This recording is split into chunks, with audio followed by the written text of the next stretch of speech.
সকল ভক্তদের চরণে আমার শত কোটি কোটি প্রণাম এবং আমার প্রীতি ও অভিনন্দন রইল। দেখো ভক্তরা, ভক্তির পথে আমরা এগোচ্ছি কিনা সেটা আমরা কি করে বুঝব, কি করে জানবো যে আমরা ভক্তির পথে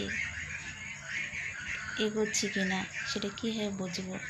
দেখো ভক্তরা, ভক্তির পথ সোজা নয়। কারণ হচ্ছে, যেরকম 10তলা বিল্ডিংয়ে উঠতে গেলে আমাদের 1তলা 2তলা সিঁড়ি দিয়ে উঠতে লাগবে, এরকম আমরা উঠতেই থাকি। যখন আমরা উঠতে উঠতে 10তলায় চলে যাব, তখন বুঝবো যে না, আমরা অনেক উঁচুতে উঠে গেছি। এটাই হচ্ছে ভক্তির পথ। ভক্তির পথটা এরকম, তার মাঝে বাধা বিঘ্ন আসবে। কেননা যেরকম সিঁড়িতে উঠতে উঠতে 1তলা 2তলা 3তলা 4তলা 5তলা এরকম করে আমাদের উঠতে হবে, এরকম মধ্যে বাধা বিঘ্ন আসবে, তবুও আমাদের সিঁড়ি দিয়ে উঠে যেতে হবে।